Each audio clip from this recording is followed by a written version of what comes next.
Hola. Disculpen, yo tengo acá en la computadora 20 horas 13 minutos. No sé si ustedes tienen ya las y cuarto.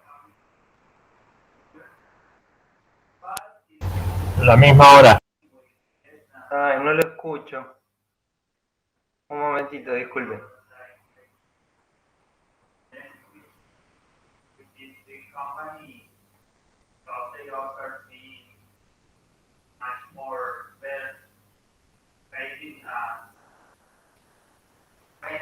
Disculpe, ¿puede hablar de vuelta, por favor? ¿Alguno de ustedes?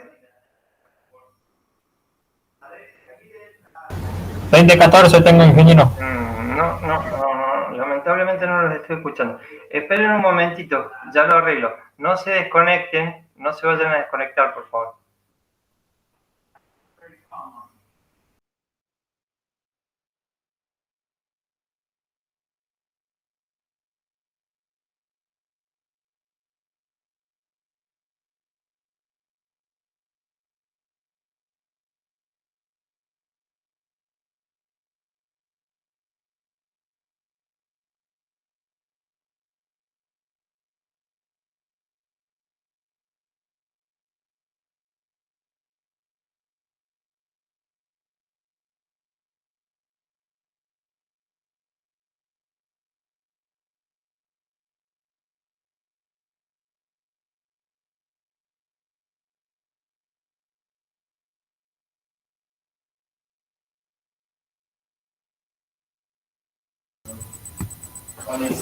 Bueno, vamos a cortarlo.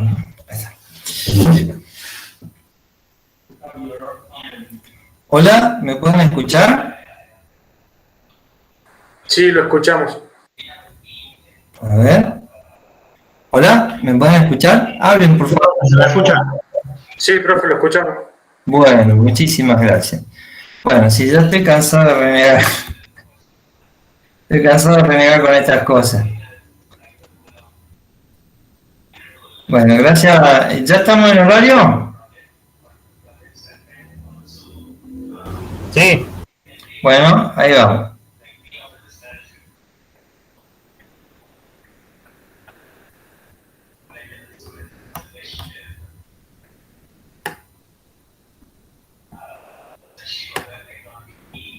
Ahí estamos. Bueno, ahí les comparto de vuelta la pantalla. Así seguimos con lo que estábamos trabajando en este momento.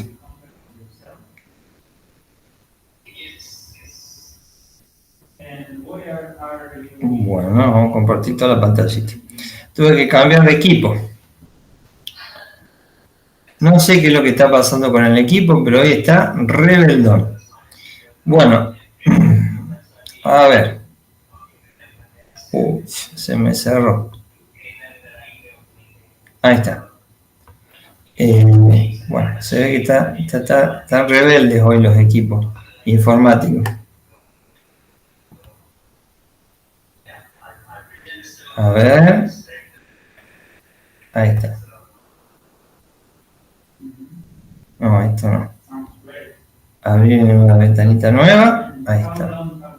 Listo, ya tenemos una ventanita nueva. Volvemos al Classroom. Entonces ahí podemos ver las dos cosas. ¿Sí? Bien. Cierto que para bajar hay que sacar. Es que en esta máquina no sé muy bien cómo se traba una cosa y cómo se traba la otra. Bueno, vamos a lo bruto. Directamente. Sistema de protección contra fuego. Acá está. Vamos a ver la clasificación de los incendios. Bueno. Ahí voy a ampliar para que lo podamos ver un poquito más en detalle. Bueno, desde el punto de vista... Dios.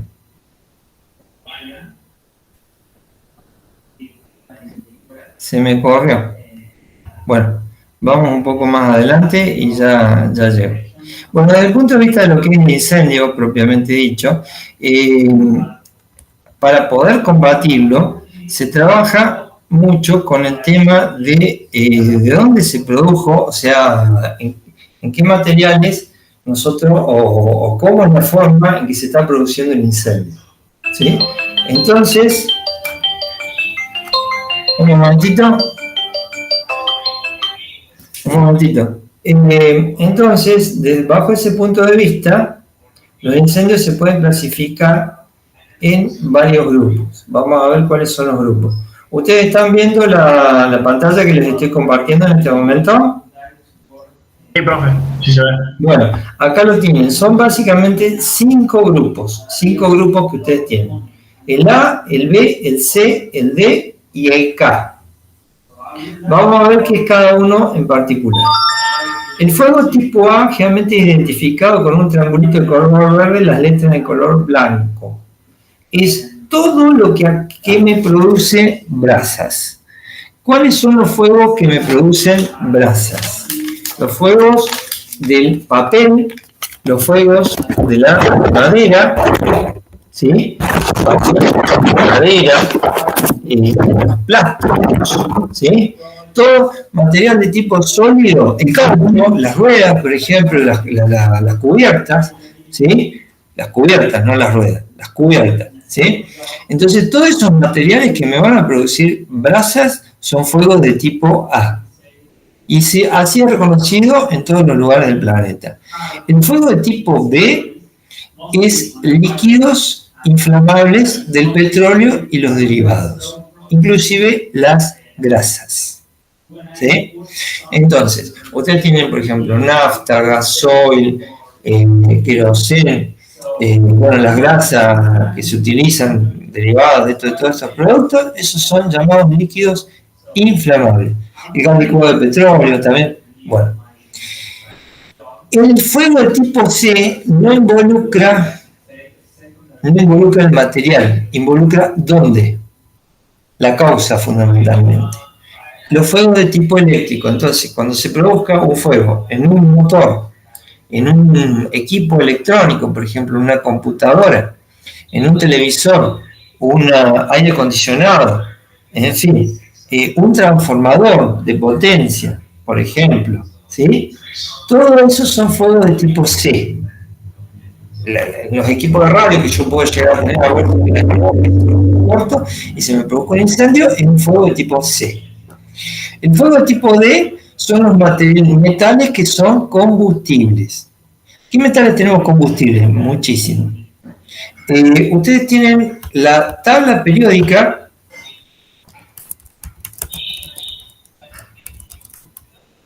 ¿Sí? Si buscamos la tabla periódica, ¿dónde está la tablita periódica? Agarremos una tablita periódica que tenemos acá. Vamos a mostrarla. Acá está. ¿Ven?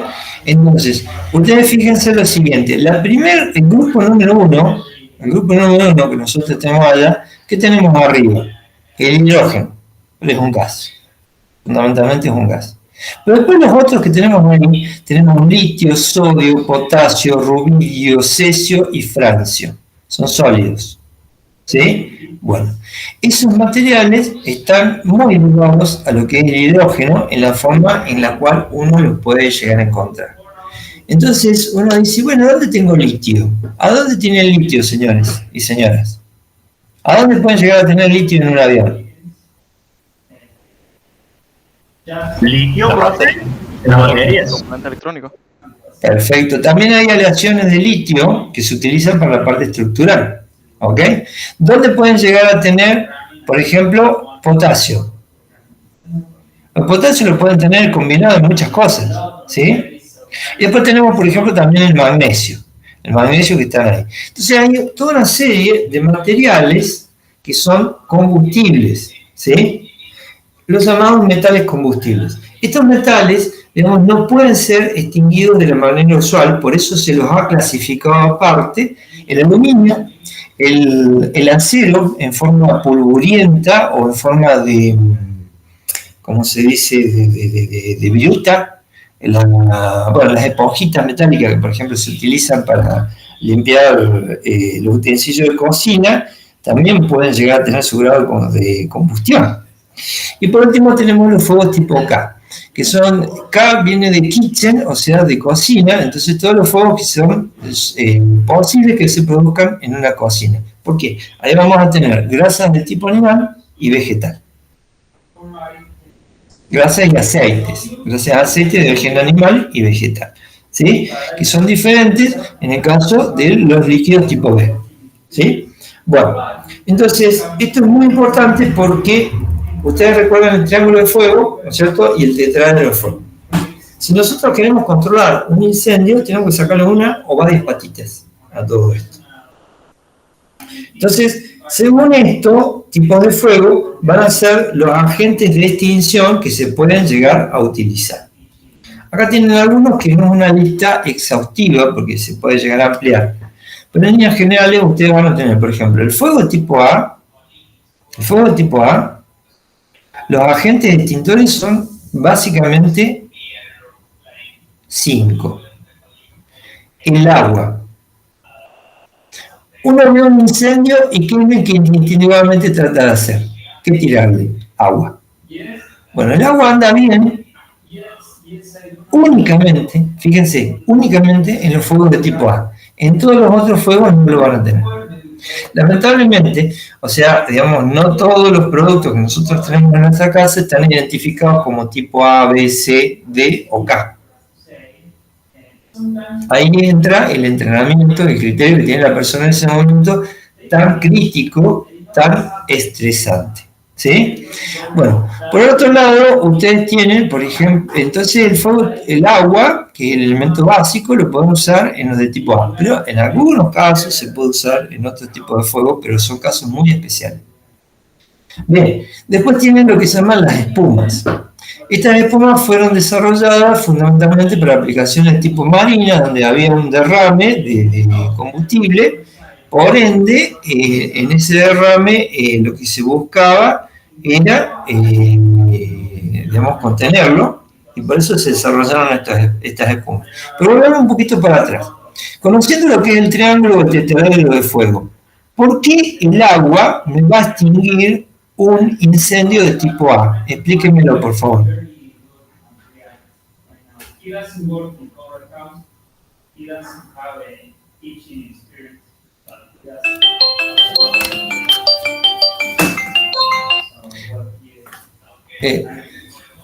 ¿Me lo pueden llegar a explicar?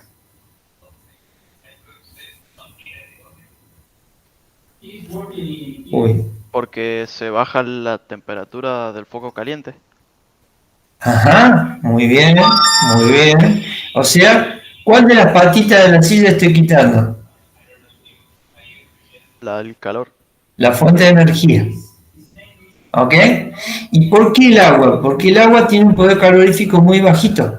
¿Qué significa un poder calorífico muy bajito para ustedes? Necesito poca energía para cambiar de estado. Bien, y la naturaleza no le gusta trabajar. ¿Sabían eso? Ustedes habrán visto, por ejemplo, en cálculo estructural, se calcula la energía, digamos, bueno, o sea, tienen todo el cálculo así energético, ¿no es cierto? Y se busca el mínimo y ese es el punto de equilibrio, ¿no es cierto? Bueno, muchas facetas, digamos, de la realidad nos enseñan algo similar. Entonces, a la naturaleza no le gusta trabajar. Entonces, si el calor va a influir más fácilmente en este material que en el otro, es lo que va a preferir. Por ende, el agua va a absorber el calor antes que el otro material combustible, por ende, digamos, le va a quitar energía. Y también, bueno, generará un cierto vapor que va a arribar un poquito lo que es la provisión de oxígeno, o sea que puede haber un efecto, un probable efecto secundario, el cual, digamos, ayudará a digamos, controlar el tema del incendio. Pero básicamente es tomar la fuente de energía, digamos, entonces le quitamos una de las patitas. ¿Ok? En el caso de la espuma, ¿qué es lo que hace la espuma? La espuma es una mezcla de agua, un agente espumígeno, como es, por ejemplo, algo similar, no es lo mismo, para el caso de incendio. El detergente que uno utiliza, digamos, un agente espumígeno y aire. ¿Sí? Bien, la mezcla de todos estos tres elementos me produce la espuma. ¿Qué es lo que tiene la espuma? Que ustedes lo habrán visto, por ejemplo, inclusive en el detergente que se utiliza. Baja la tensión superficial del líquido. ¿Sí? O sea, la espuma tiene una tensión superficial muy bajita, entonces empieza a mojar la superficie. Por ejemplo, una gota de agua queda contenida, así como una cupulita, digamos, en una superficie. Yo le pongo un detergente y como que se rompe. ¿Sí? Baja la tensión superficial. Bien, las espumas tienen bajas tensiones superficiales. Pero aparte de eso, como se van a usar por el tema de incendio, ¿qué es lo que tenemos que proveerle? Que tengan resistencia a la temperatura, o sea, que no se degraden tan fácilmente. Por eso el agente espumífeno está pensado para eso. Una de las tantos tipos de espuma que existe es el AFFF, ¿sí? Desarrollado en aplicaciones de tipo marino, digamos, cuando hay un incendio. Generalmente, por ejemplo, un barco tiene un incendio, colapsa la estructura, todo el combustible se desparrama y se prende fuego. ¿Sí? Entonces, ¿qué es lo que hace? ¿Qué se hace con la espuma? Se desparrama la espuma por sobre todo lo que es el incendio, se desparrama fácilmente y produce un doble efecto. Primero, corta el oxígeno, separa la capa de líquido de la capa de aire. ¿Sí? Bien, lo ahoga. Y segundo, provee una refrigeración, porque va a estar a temperatura baja. Por ende, digamos, se puede usar tanto en sólidos como en el caso de líquidos, fundamentalmente líquidos. Nunca, jamás tirar a un líquido agua. Nunca, jamás tirar a un líquido agua, porque se puede producir un desparramar, digamos, el líquido generalmente no está tan contenido, como por ejemplo la madera u otro sólido, entonces se va a desparramar mucho más fácilmente.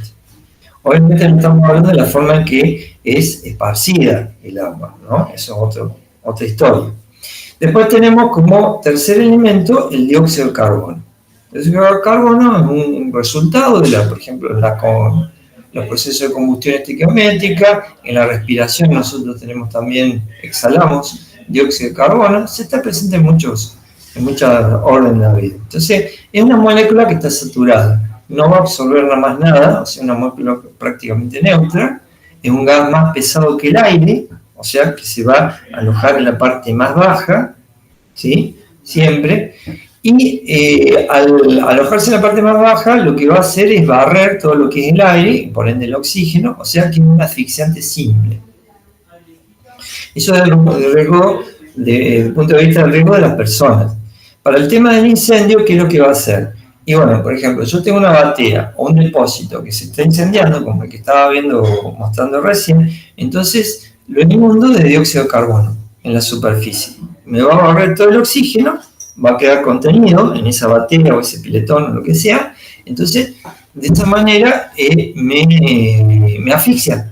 Me asfixia todo lo que es el incendio, al quitarle el oxígeno. En el caso de los equipos eléctricos, hace exactamente lo mismo, con una ventaja adicional. Como es un gas, se puede meter por todos los espacios intersticiales, ¿sí? Y de esa manera puede barrer efectivamente. A diferencia de lo que sería, por ejemplo, tirar el líquido, que por ahí puede no acumularse en un lado o el otro, aparte del riesgo eléctrico que está involucrado, porque bueno, obviamente si tiene un fuego en un equipo eléctrico, lo primero que hay que hacer es cortarle el suministro de energía y después proceder a la extinción. Bueno, en el interín pueden ocurrir muchísimas cosas y las soluciones, digamos, el dióxido de carbono también me provee, de cierta manera, esto, porque es un gas que no va a interaccionar, va a barrer el oxígeno y se va a meter por todos lados. La contra que tiene es que es un gas que es asfixiante simple, ¿entienden? O sea, digamos, si es en un lugar que está cerrado, hay que ventilarlo, se va a acumular siempre en la parte de más abajo, en los pisos, ¿sí? Bien. Y está almacenado en recipientes de alta presión. Ustedes recordarán, por ejemplo, los tubos Drago, eso tiene, digamos, la recarga se le hace con un tubito que tiene dióxido de carbono, el que se usa para las aguas tipo carbonatadas, ¿sí?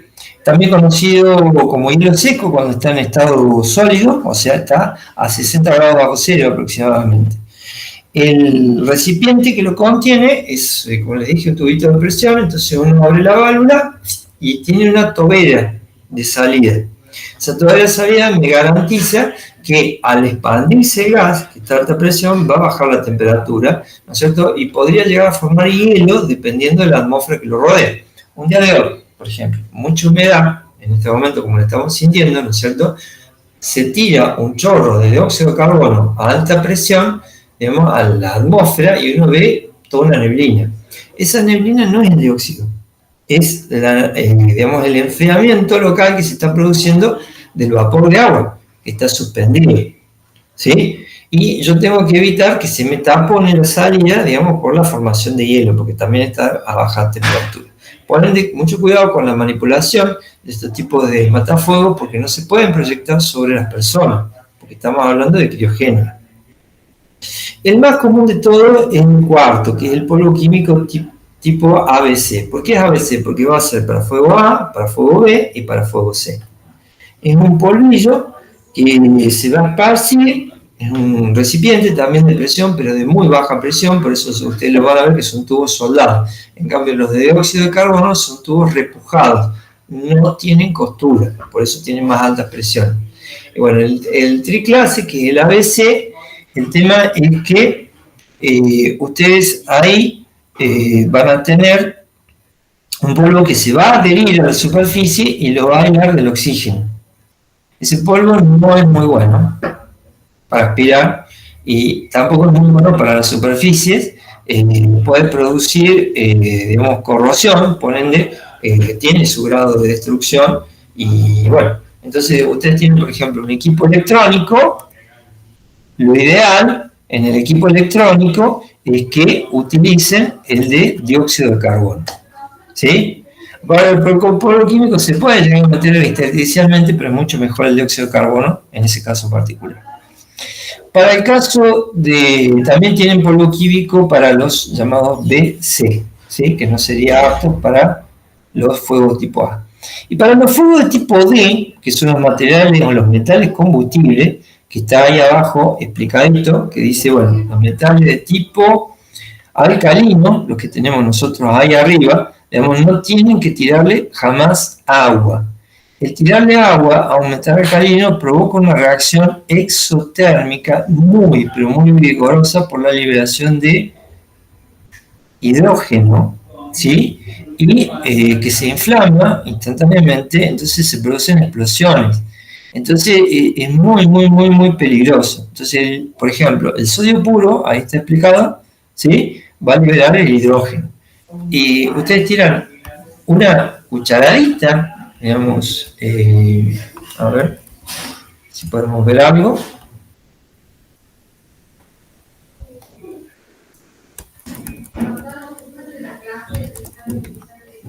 A ver, alcalino sería reaction. A ver si tengo el video, digamos, para que después ustedes lo puedan llegar a ver.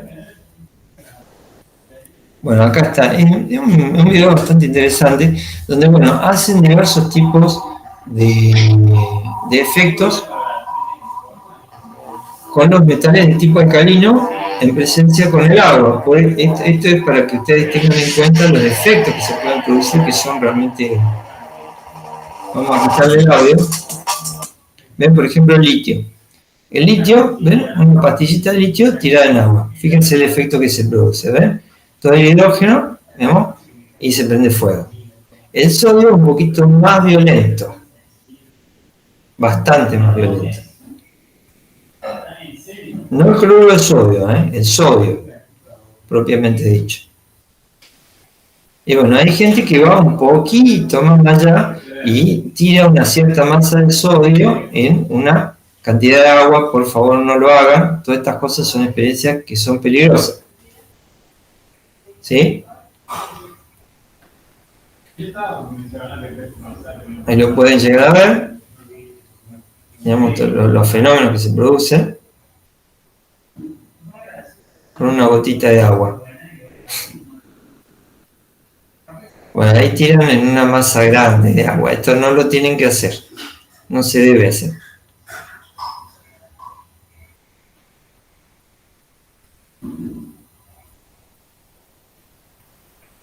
¿Ven? Un efecto bastante explosivo. Después, bueno, a medida que se va bajando, ahí en la tabla periódica los efectos son mucho, pero mucho, mucho más intensos. Potasio, por ejemplo. Es peligroso. El rubidio. Más peligroso todavía. Una gran cantidad de rubidio en agua.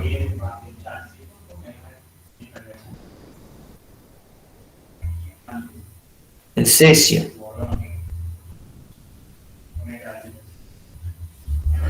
¿Ven?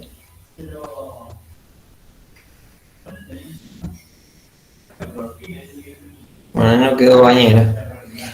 Y después creo que viene el francio. Pero el francio es un isótopo que es radioactivo, tiene una vida media bastante corta, entonces hacen una dramatización de lo que podría ser un poquito de francio. Dice que dura 22 minutos, es la vida media que tiene. Bueno, un poquito de francio puede producir una cosa como esa. Entonces, afortunadamente no los tenemos disponibles, sino que están puros tan fácilmente, sino que están mezclados, entonces de esa manera no tenemos tantos problemas. Bueno, por ende, digamos, otros metales como el magnesio también, en algunos casos el aluminio, depende de las condiciones donde está, entonces se utiliza un polvo químico tipo seco. Bueno, me comento gente que ha trabajado, digamos, con este tipo de materiales. Cuando son mecanizados, bueno, el riesgo de incendio aumenta notablemente. ¿Sí? Entonces, se usan matafuegos específicos y nunca, jamás tirar fuego tipo, o sea, agua, nunca jamás tirar agua a un fuego o metal en combustión. ¿Sí? Lo que les decía del tema del acero, ustedes tienen, por ejemplo, la viruta, también se puede llegar a aprender, digamos, un jueguito que me contaban, dice, uno la esponjita de acero que se la hace girar y se les enciende en un extremo y bueno, es como si tuviera unas pequeñas bengalitas que se van desprendiendo, o sea que también tenemos ciertos efectos que se producen por eso. El último, que es el fuego tipo K, que yo les decía, bueno, tenemos otro que son los halon. Los halon son los clorofluorocarbonados, son primos hermanos de los clorofluorocarbonados, o sea, de los freones. Bueno, el halon fue desarrollado, creo que se fue allá por la década de 30, en el siglo XX, y lo que actúa el halon es sobre la reacción en cadena. Y la verdad es espectacular, porque uno lo ve en vivo y en directo. Acá yo les puse un video para que ustedes vean. Bueno, hay un explicativo un poquito más largo de lo que es un fuego, digamos, tipo halon, pero acá les voy a mostrar, acá tienen una dramatización, se produce un incendio, van a ver algunas llamas, y, digamos, va a venir una persona con un extintor portátil de halon. Fíjense. Y se termina el fuego. Eso es todo. O sea, el halon, o sea, un gas que actúa sobre la reacción en cadena y la corta de entrada. Entonces la reacción sostenida no puede mantenerse. Espectacular y, digamos, la toxicidad que tiene, según dicen, es bastante baja. De hecho, se vendía bajo esa forma. Ustedes van a ver hay uno de los videos que yo les pongo, que es un poquito más ampliado, donde hay una persona que está en una cabina, digamos, tiene un encendedor, lo puede encender, digamos, inyectan halon y después no puede producir fuego, pero saca la mano por un orificio y puede producir fuego, pero cuando lo inserta al interior de la cabina, que todavía está inundada con halon, digamos, no lo puede encender. De todas maneras, no es muy bueno estar en un ambiente donde se ha inundado completamente con halon, porque va a barrer el oxígeno. Entonces tiene un riesgo justamente de asfixia. No de intoxicación, sino de asfixia.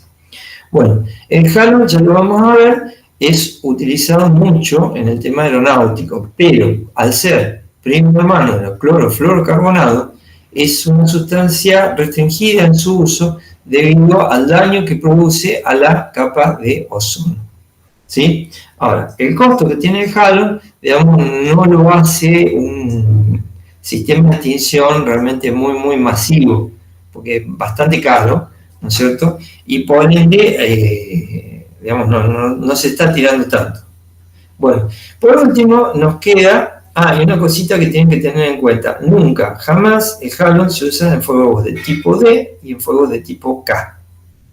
¿Sí? Fíjense en la columnita, el fuego tipo D dice no y el fuego tipo K, porque digamos, puede ayudarlos inclusive a esos tipos de fuego. Los 3 primeros tipos de fuego, el ABC, con el halon sí. El fuego tipo B, D, metales, el fuego tipo K, cocina, no. Bien, por último nos queda el acetato de potasio, que es utilizado en los 3 primeros y también se utiliza en el caso de los aceites y las grasas, o sea, un poquito más elevado que los otros, digamos, pero bastante bueno para este caso. Obviamente, ¿en qué cocina lo vamos a tener? Y generalmente cocinas de tipo grande, digamos, comedores, lugares así donde resulte crítico. Entonces, bueno, en ese caso se utiliza ese tipo de agente extintor. Bueno, ahí lo estaba diciendo que los fuegos clase ABC pueden ser controlados con el halon, pero no en tipo D ni en los de tipo K por las reacciones violentas que se pueden llegar a producir. Un poquito más sobre el halon porque es un agente extintor, digamos, que se usa muchísimo en la parte aeronáutica, desde hace muchísimos años, y todavía, bueno, se sigue estudiando el probable reemplazo. Hay, digamos, un halon, un clean halon, pero bueno, se siguen usando los básicos, digamos, ampliamente conocidos por el efecto que produce, digamos, en la parte aeronáutica. Básicamente hay 2 familias. Por un lado tenemos el halon 1211 y por el otro lado el 1311. Cada uno tiene ciertas características que lo hacen usable para la extinción de incendios en ciertas circunstancias. El 1211 bromoclorobifluorometano, también conocido como BCF, B larga, ¿sí? Y el otro, el 1301, el bromotrifluorometano. El 1211 se utiliza en extintores de tipo manual. Arriba, en la cabina, se va a disponer, tanto de los pasajeros como en la tripulación y en algunos otros lugares, se debe disponer de extintores manuales como el del video que vieron hace un momento. ¿Sí? Son extintores chiquititos, digamos, se capacita a la gente con los extintores comunes que ustedes habrán visto, o sea, hay una manija, una clavija de seguridad, digamos, y la gente tiene que entender cómo utilizarlo, o sea, practican directamente el personal de a bordo. Los humos, o sea, se pueden llegar a producir ciertos humos que pueden ser, o sea, por la reacción química pueden ser tóxicos, entonces, bueno, el tema de la ventilación, sobre todo en cabina, cuando estamos en altura, es un poquito crítico. El daño, digamos, es crítico, por ende, o sea, lo tienen con uso muy restringido. En Argentina, nosotros el halon lo podemos usar, pero en ciertos lugares. Por ejemplo, que son críticos, por ejemplo, un quirófano. En un quirófano tienen líquidos, tienen combustible, tienen electricidad, bueno, tienen de todo, ¿no? Entonces, digamos, ahí estaría permitido. En el tema de los aviones, sí, se utiliza sí o sí, no hay otro. Bueno, porque, por ejemplo, si yo pudiera usar dióxido de carbono, estoy barriendo el oxígeno, entonces en una cabina presurizada no es muy bueno. Si uso el polvo químico, estoy tirando todo eso también a la atmósfera, puede interrumpir todo lo que es el proceso de acondicionamiento en cabina, que también es crítico. Entonces no puedo estar, digamos, tengo que usar algún agente extintor que no me produzca un residuo que no sea, digamos, muy dañino para las personas. Y el halon lo cumple. Entonces el gran desafío es utilizar una variante. Hay uno que se llama FM200, se usa en instalaciones tipo industrial o por ejemplo data center u otros lugares, ¿sí? Y bueno, el estudio todavía está y hay otro que es el HFC, el Halo Clean, digamos, o sea, HFC 125, pero bueno, todo tiene que ser evaluado y aprobado y sobre todo tiene que haber acuerdos internacionales sobre esto. En el apéndice B van a encontrar la ficha de datos de seguridad de los halos, del 1301 y del 1211. Bueno, el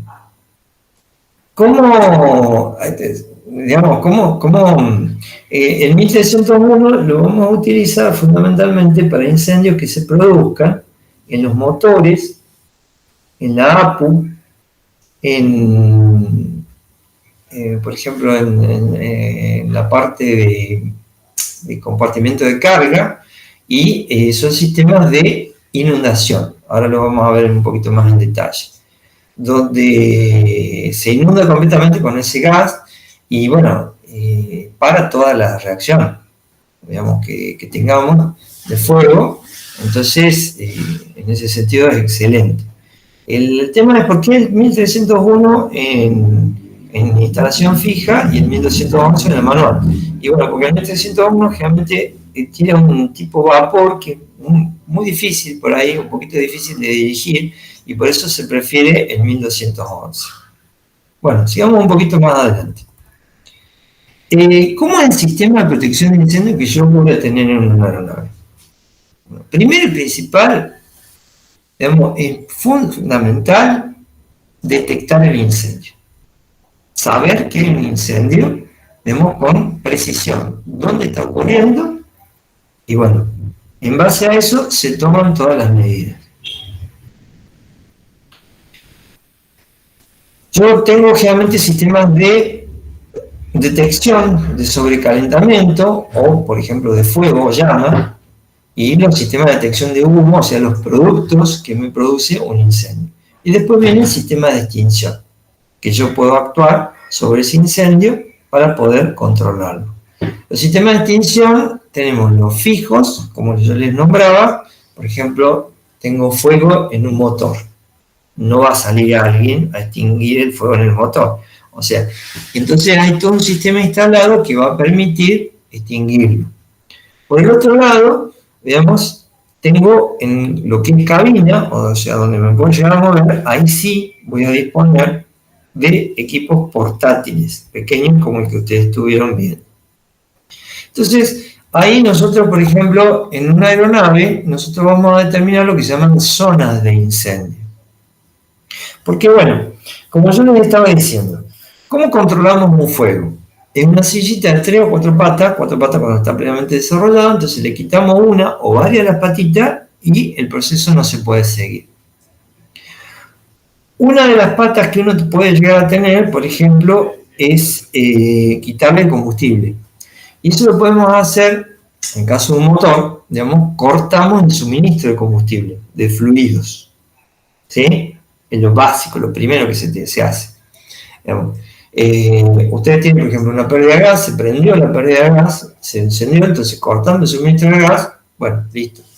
Baja la presión y la combustión no se hace posible. Si viene un poquito más sobre eso, uno también puede hacer lo que se llama la compartimentación. Es decir, lograr un compartimento en donde está cierto proceso, como por ejemplo el caso del motor, o donde estamos llegando nosotros la carga, y dentro de ese compartimento no vamos a tener, vamos a ponerle un material que sea suficientemente resistente como para evitar que el incendio se siga propagando.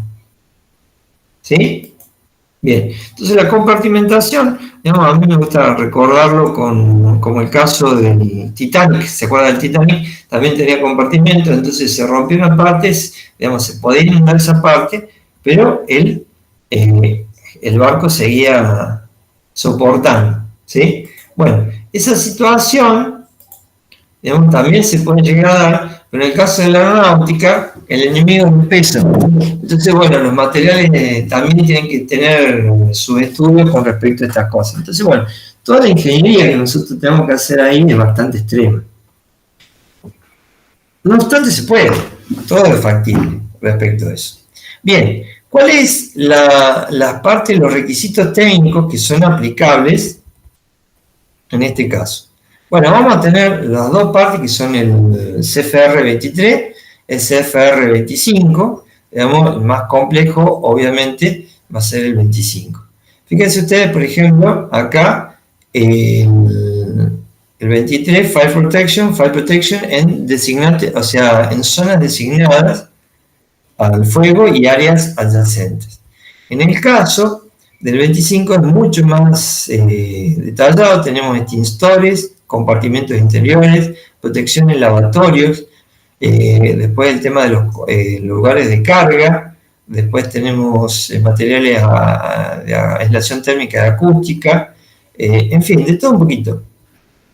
Y los sistemas, ¿sí? Después también tenemos otras más, que es la parte 91, equipo de emergencia, la parte 121, precauciones de incendio, y la 135, digamos, extintores. Bueno,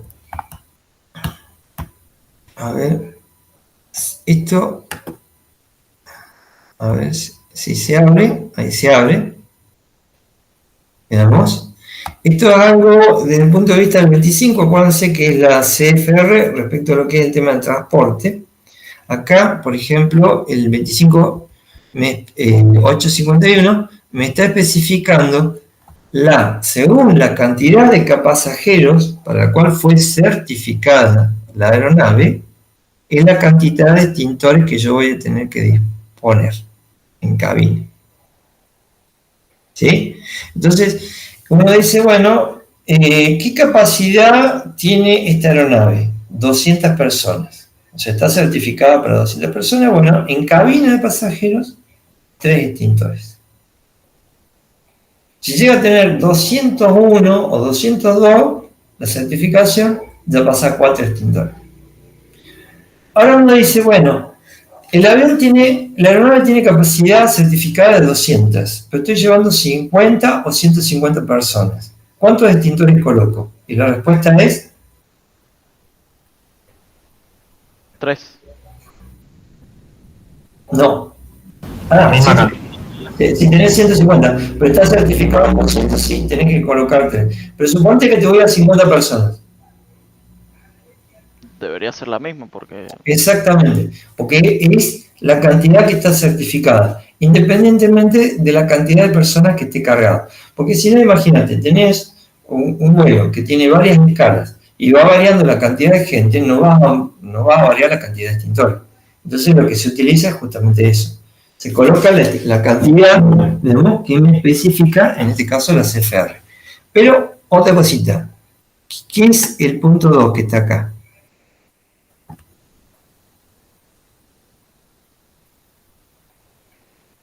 Dice que la cabina de pilotos debe disponer de un extintor. Esta tablita que está acá, digamos, es para la cabina de pasajeros. La cabina de pilotos tiene que disponer de un extintor. Y acá, digamos, también que para lo que es las bahías de carga, o sea, los compartimentos de carga, digamos, también según el tipo de compartimento de carga, digamos, tienen que estar disponibles. Y después, acá también te especifica, digamos, que por lo menos un extintor debe ser ubicado o fácilmente accesible en cada galería, lo ubicada arriba o debajo del compartimento de pasajeros. Es decir, si tengo una galería ubicada en la parte de abajo, digamos, también tengo que poner un matafuegos. ¿Sí? Bien, y tienen que estar aprobados. O sea, no es que voy y me compro el primer matafuego que encuentro, sino que tienen que estar aprobados. Bueno, esto para que ustedes vean, digamos, cómo están especificadas estas cosas. Veamos el tema, por ejemplo, de los lavabos. El lavabo, o sea, el baño, tiene que estar equipado con un sistema de detección de humo o equivalente que provea una luz de alarma en cabina o provea una luz de alarma y alarma audible en la cabina de pasajeros, que pueda ser detectado por personal de a bordo, o sea, flight attendant, o sea, por ejemplo, las aeromosas, ¿sí? Y cada baño tiene que estar equipado con un sistema de extinción para cada depósito, por ejemplo, de toallas, papel o, bueno, residuos dentro del lavado. Y tiene que operar automáticamente dentro de cada depósito, luego que ha ocurrido el incendio. Se está considerando, digamos, que el fuego va a ocurrir en el depósito que yo tengo, o sea, donde guardo las toallas, donde tengo el residuo, o sea, tiré la basura, digamos, ahí es donde es más probable que ocurra el incendio en un baño. ¿Sí? Bien. Y es un sistema, digamos, que ya tiene que estar instalado ahí, en cada uno de los baños. En el tema de los depósitos de carga, ¿sí? Acá vemos, ese comportamiento tiene que cumplir uno de los requerimientos del 25857. Y bueno, entonces ahí están las categorías B, F, o sea, y todo lo demás, y cada uno de los requerimientos que nosotros tenemos que cumplir, digamos, para protegerlo con el tema de incendio. Bueno, todo eso completamente especificado en esto. Y bueno, acá tenemos todas las otras que tenemos. A ver, digamos un poquito, precauciones de incendio. Dice, cada compartimento para almacenar carga o equipaje tiene que cumplir los siguientes requerimientos.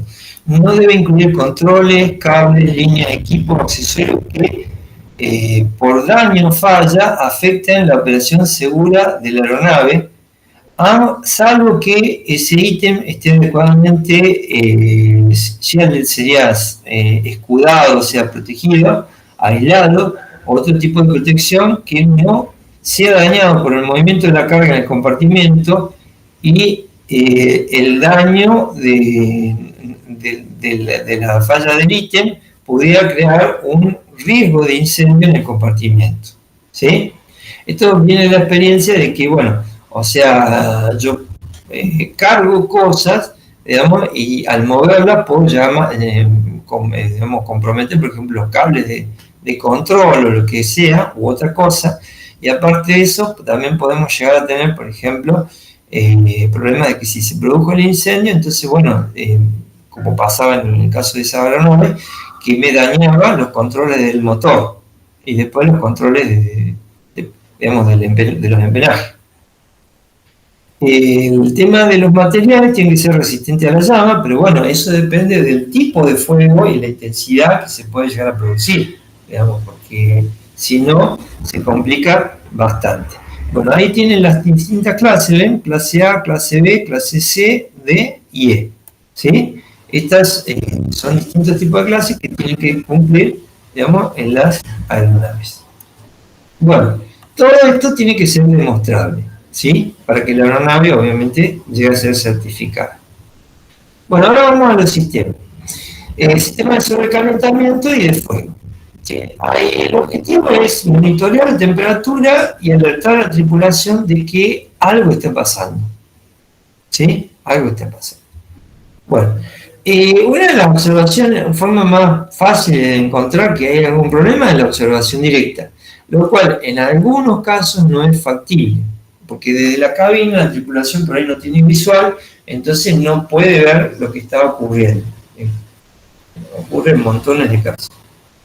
Después, bueno, se colocan, por ejemplo, detectores de sobrecalentamiento, de humo, detectores que miden la velocidad de cambio de la temperatura, o sea, la tasa de temperatura. También podemos colocar, bueno, ahora ya con el auge de la microelectrónica y otras cosas más, podemos colocar camaritas de video, transmisiones con fibra de vidrio, en fin, de todo un poquito. Entonces, cosas que antes eran muy difíciles de poder observar o monitorear, digamos, inclusive con camaritas de tipo infrarrojo, que pueden detectar alguna de estas cosas, entonces nosotros podemos, digamos, ampliar eso. El uso y esto no está en el apunte y lo digo yo y me hago cargo, el uso de la instalación de la inteligencia artificial, en algunos de estos casos también puede ayudar a la detección de algún problema que puede llegar a estar ocurriendo. Entonces, de esa manera, por ahí el piloto o los pilotos no están monitoreando algo y la IA lo puede detectar y avisar. Bueno, Aumento de tasa de temperatura, bueno, dispositivos de imagen térmica, detección por radiación y también por los gases, el monóxido o el dióxido. ¿Sí?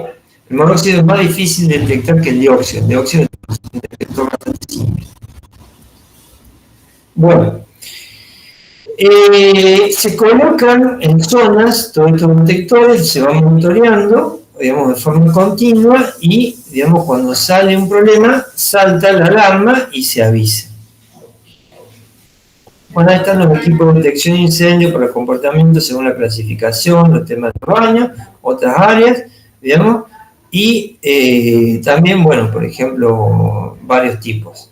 Bueno, vamos a ver los más comunes. Por ejemplo, acá tenemos varias zonas, ¿sí? Que ustedes pueden ver, en este caso un Wolfram, entonces están marcados varios lugares con las características que se puede llegar a esperar, digamos que si hubiera algún riesgo de incendio, entonces bueno, o sea, se colocarán detectores acorde con eso. Bueno, nosotros tenemos dos grupos fundamentales, los sistemas de lazo continuo y los sistemas puntuales, para el tema de lo que es la detección de incendio. El sistema puntual, que es el primero que nosotros vamos a ver en este momentito, digamos, el más simple de todos es, por ejemplo, los bimetales. El bimetal es dos planchitas que están separadas entre sí, son dos metales diferentes y, digamos, al comportamiento térmico tienen dilatación diferente. Lo que se busca es que cuando se produzca un cambio de temperatura, esas chapitas entren en contacto, debido a que las dilataciones son diferentes. También, por ejemplo, se puede producir, y yo las tengo las dos chapitas separadas, digamos, en un tubo, ese tubo, y están estiradas, ¿no? Y ese tubo, digamos, tiene una capacidad de dilatación y contracción, o sea, tiene una inercia térmica muy bajita, es decir, se va a dilatar o comprimir por el tema de la temperatura. Entonces, cuando se producen esos cambios de temperatura, también se produce el contacto entre las chapas y ahí salta la alarma. Estos conductores están colocados todos, o sea, los sensores están colocados todos en circuitos paralelos alimentados por corriente continua. Entonces, viene la corriente, ahí está el dibujado, pasa por la luz, ¿sí? Y, digamos, cuando pasa por la parte de estos detectores, si alguno de los detectores, no quiero redundar, bueno, o sea, monitorea algo raro, entonces se cierra el circuito por ahí, digamos, se prende la luz, salta la alarma y, bueno, dicen, si están agrupados esos detectores por áreas, entonces, bueno, en tal área algo está pasando. ¿Sí? Bueno, es un sistema, por así decirlo, bastante antiguo, bastante simple y que, bueno, lo pueden ver. Tiene su lado, o sea, hay un mantenimiento, cada tanta cantidad de horas hay que hacer todo un overhaul de los sensores y tiene un sistema de prueba, o sea, un test switch. Es decir, está la aeronave, digamos, en todo el protocolo de despegue, tienen que probarlo al sistema para ver que esté funcionando. Entonces, se plantea, se cierra temporalmente el sistema, entonces de esa manera se ve que suena la alarma, suena la luz y luego se suelta. ¿Sí? Bueno, eso sería por sistemita de llaves térmicas. Después tenemos otro. Ahí tenemos un ejemplo, ven lo que yo les estaba diciendo, ven el tubito, están los puntos de contacto, las dos varillitas, digamos, entonces, bueno, cuando se produce la dilatación, las varillas se ponen en contacto y ponen de sueño. Bueno, sistema de termocuplas, la termocupla, ustedes vieron, tenemos una junta fría, una junta caliente. La unión de la junta fría, digamos, tenemos dos metales diferentes, hay una cierta diferencia potencial entre ellos, calentando uno y manteniendo frío el otro, que es la de referencia. Entonces, cuando hay un salto de temperatura, se produce una FEM, una fuerza electromotriz, digamos, que recorre el circuito y eso activa una pequeña corriente que activa un relé, cierra el relé, el cual activa el pasaje de corriente más intenso a otro relé, el cual va a saltar la alarma. Ahí en el circuito nosotros tenemos, por ejemplo, ven las termocuplas, esa sería la junta caliente. Y en el círculo, que está en la partecita de ahí más abajo, digamos, ahí tenemos la junta fría, ¿sí? Y ahí tenemos la bobina del sensible relay, o sea, del relé sensitivo. Cuando se produce esa diferencia de temperatura, medida por las termocuplas, que están todas conectadas en serie, ¿sí? A diferencia del otro que están en paralelo, se cierra este circuito, esta llave que está ahí. Entonces ahí esa corriente permite activar esta segunda bobina, la cual va a cerrar al relé esclavo, la cual va a activar a la alarma. ¿Sí? El test de prueba se hace invirtiendo el circuito de las termocuplas. La junta fría pasa a ser caliente y las termocuplas pasan a ser frías. Entonces ahí se produce un calentamiento en la junta fría. Entonces tiene que saltar el sistema, tiene que funcionar el sistema de alarma. Algo bastante sencillito. ¿Sí? Bueno, sigamos. Vamos a los sistemas de lazo continuo. Básicamente es un cable en el cual cuando se produce un calentamiento en cualquier lado del cable, se va a producir un pasaje de corriente eléctrica, entonces se cierra el circuito y de esa manera salta la alarma. Tienen dos principios básicos: resistencia o capacitancia. Se producen de varias longitudes, está todo calibrado, las longitudes, por el tema de, por ejemplo, el caso de la resistencia, le damos para que, porque los valores que se miden son muy bajitos, y con eso tiene que saltar.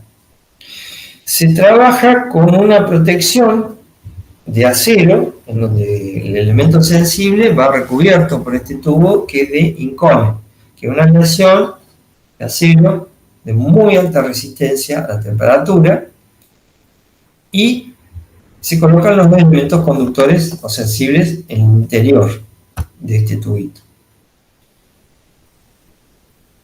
En el caso del tema de resistencia, se usa el material sensible, tiene que tener una variación notable por el cambio de temperatura a la resistencia.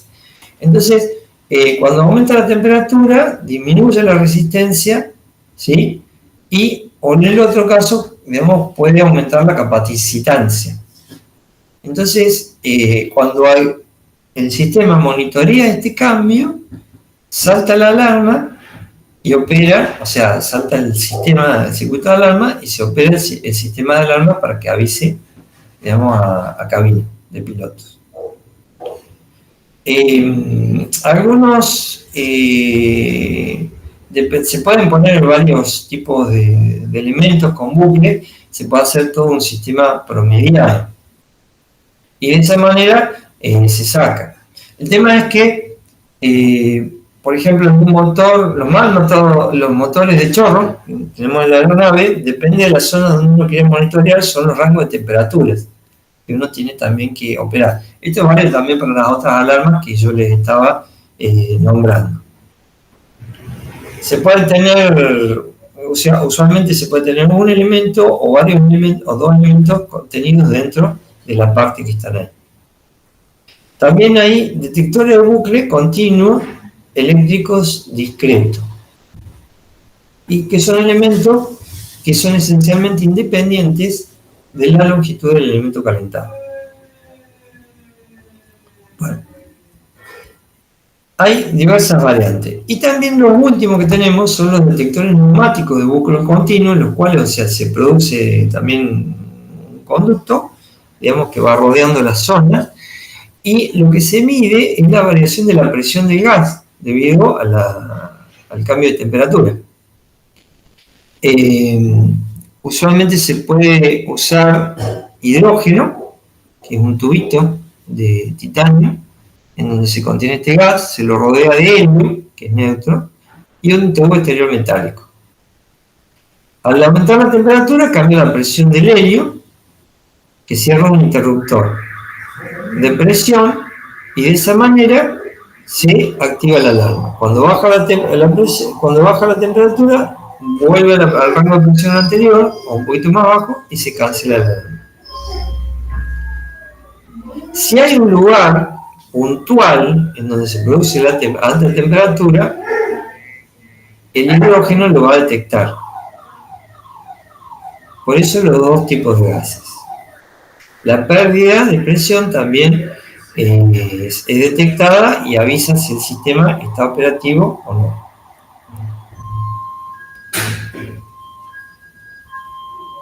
Generalmente se colocan duplicados todos estos sistemas como para complementar y de esa manera evitar el tema de las falsas advertencias que puede llegar a ocurrir. Bueno, básicamente tenemos, por ejemplo, en los casos que habíamos hablado del sistema continuo, el sistema KIDE, que es de la empresa KIDE. Son dos elementos conductores, uno está conectado a masa y el otro está alimentado por corriente. ¿Sí? Uno de los conductores conectado a masa y con la vaina, que es de la protección, y el otro se conecta con el circuito de control. Cuando se produce el incendio, cae la resistencia del material térmico, digamos, permitiendo una corriente eléctrica entre los dos conductores, ¿sí? Entonces, como que hay una pérdida eléctrica, la cual es detectada por el control, la cual va a emitir la alarma. Ahora, imagínense, estos no son puntuales, sino que son de toda una zona. Entonces tenemos todo un alambre que va rodeando toda una zona y nos va a decir, en tal zona está ocurriendo tal problema. Acá tiene un hipervínculo que les coloqué para poder obtener una información sobre el sistema KIDE. Acá tiene un esquema, esto está tomado de un manual del Boeing 727, donde tenemos el sistema KIDE, ahí está duplicado, ¿ven? Tenemos esta vaina perforada de protección para protegerla contra los golpes y otro mal uso, o cualquier evento que pudiera llegar a suceder. Y ahí adentro tenemos en forma trenzada los dos sistemas, o sea, el original y el duplicado, ¿sí? Y se le colocan separadores de teflón, cada cierta longitud. Ahí adentro ustedes pueden ver, está el alambrito que está conectado a tierra, con la carcasa, y el otro que está conectado a lo que es el circuito.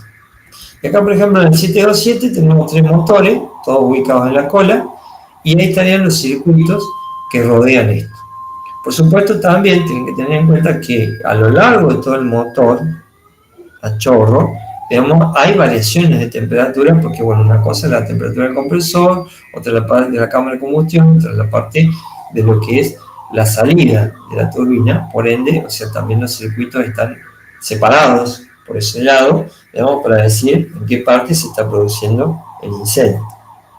Bueno, algo parecido también se emplea en el tema de lo que es la APU. Bueno, ahora después el otro que tenemos es de un solo elemento sensible, que es el Fenwal, pero bueno, la empresa fue comprada por KIDE, así que es todo lo mismo en este momento. Y tenemos el tubo exterior y el elemento sensible que está en la parte de adentro. Y una sal que se llama eutéctica, una sal tipo eutéctica. ¿Ustedes se acuerdan del eutéctico? En el diagrama en el querido y recordado diagrama de hierro-carbono, ¿se acuerdan de eso?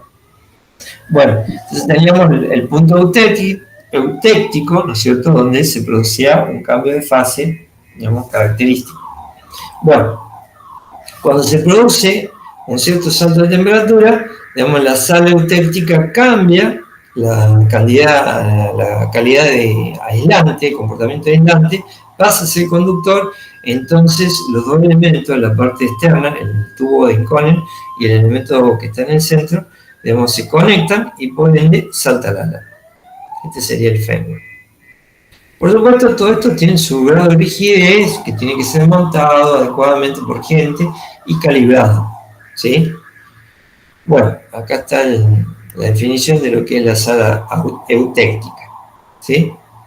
Bueno, esto para sistemas que están fijos, que están aislados, yo lo puedo poner, por ejemplo, en lo que es la APU, la unidad de potencia auxiliar, la parte de motores, lo puedo poner en ciertos compartimientos, por ejemplo, donde son retraídas las ruedas del tren de aterrizaje. ¿Sí? Esas bahías en donde yo no sé qué es lo que está pasando, entonces bueno, se colocan estos sensores. Después, en otros casos, puedo tener, por ejemplo, sensores de detección de humo. Es el producto de uno de los productos principales de todo un incendio, es la generación de un humo. Ese humo, digamos, dependerá de partículas, dependerá de algunos otros tipos de sustancias, de especies, mejor dicho, digamos, que son detectables. Hay dos familias generales de los detectores de humo, por ionización y fotoeléctricos. Básicamente lo que hacen estos sensores, las dos familias, es que hay un rayo de algo que es interferido por estos productos, el humo, en combustión, entonces salta la alarma. ¿Qué es lo que puede ocurrir también?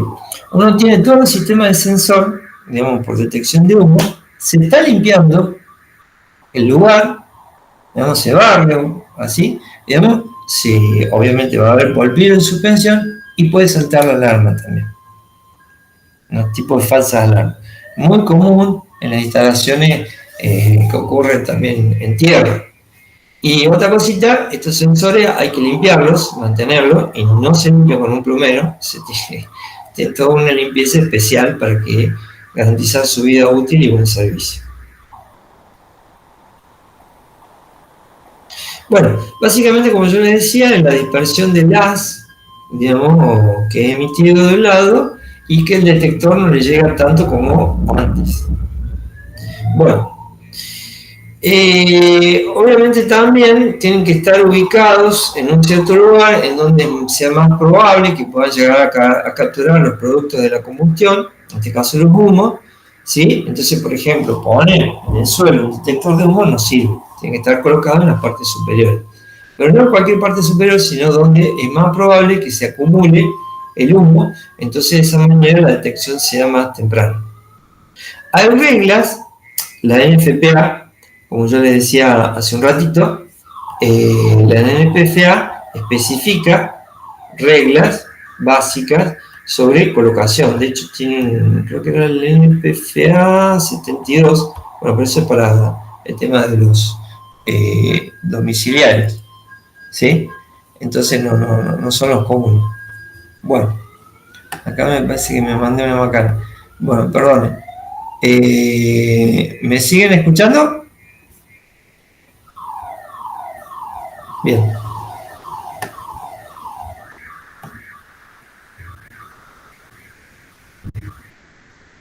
Tengo que volver a entrar para mostrar el apunte.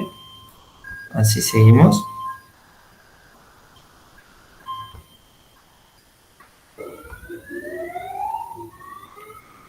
Bueno,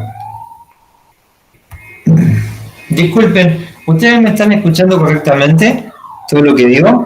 Sí, profe, se escucha bien. Nada más que hay Bien. una alarma atrás, no sé si... Sí, es mi querido vecino que no se le ha saltado la alarma y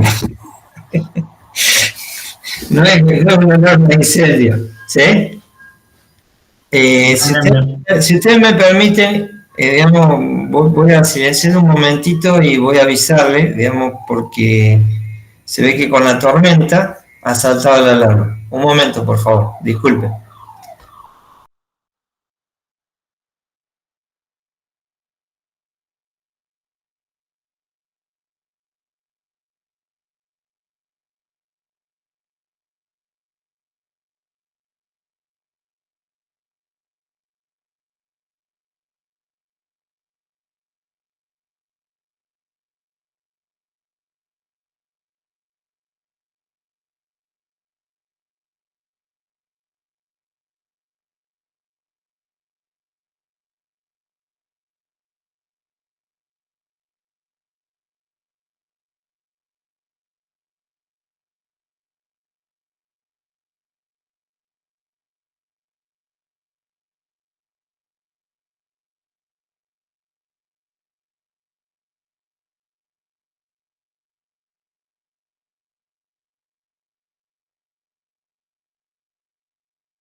Bueno, ahí suspendió el audio.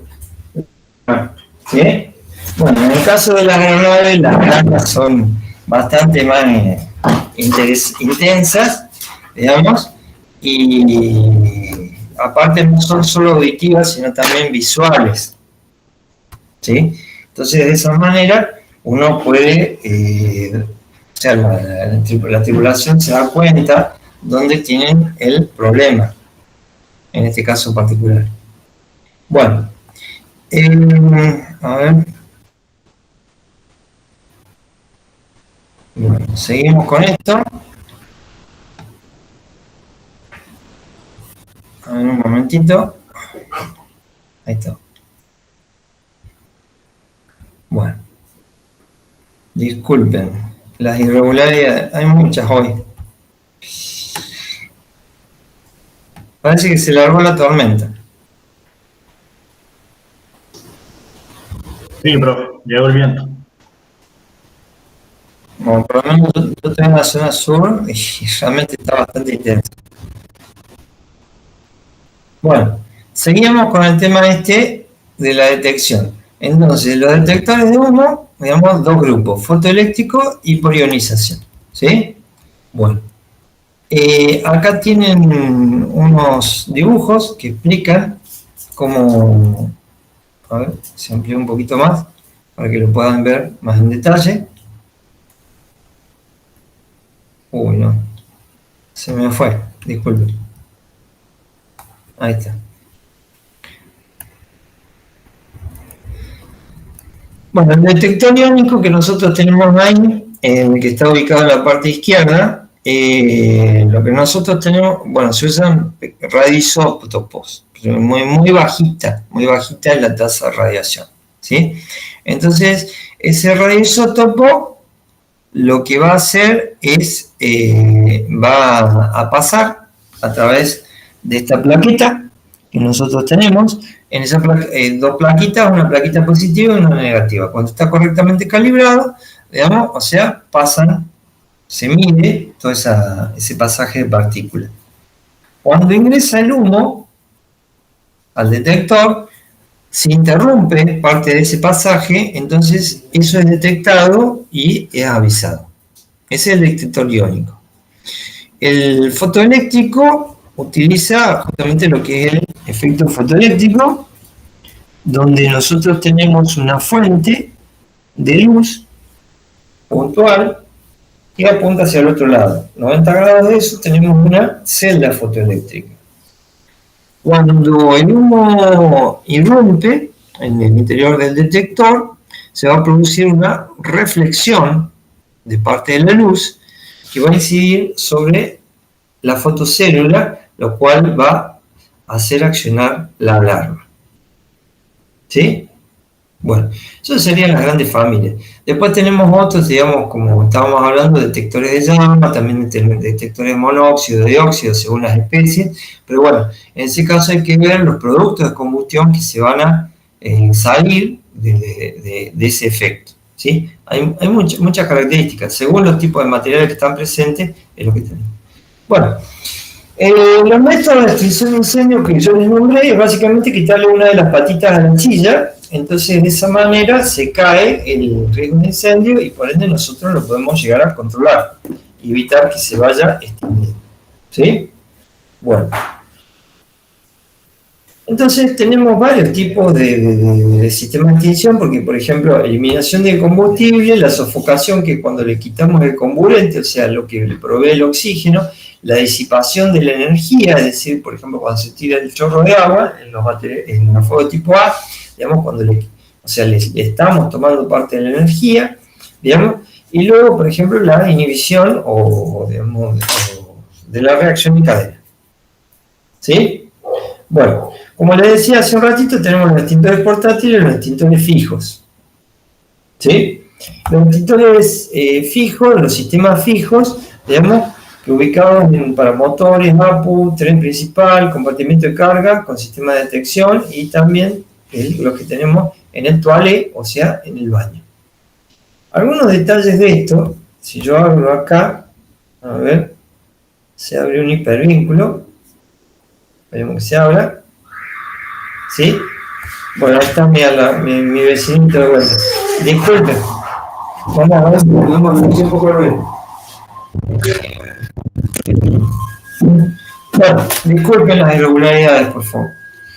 Bueno, acá lo que tienen ustedes, por ejemplo, es un manual en un lugar del sitio online del 737, en donde habla de los sistemas contra incendio que se tienen en el 737. Algunas imágenes son un poquito antiguas, pero ahí lo que ustedes están viendo, bueno, es un avión que es tipo bimotor. Ahí tienen tres, no son teclas, son como unas barritas, digamos, dice 1, APU y 2, ¿no es cierto? Entonces, ustedes ahí pueden ver que, bueno, el 1 se va a referir al motor izquierdo, el 2 al motor derecho y el APU a la APU, como ustedes la conocen, ¿no es cierto? Bueno, hay otras teclitas también que están por ahí en algunos casos, que son otras alarmas alternativas, que dice el motor 1 sobrecalentamiento, el WELL, cuando estamos refiriendo al tema de las ruedas, ¿sí? Y entonces ahí pueden llegar a ver, digamos, cómo son algunas de estas funciones.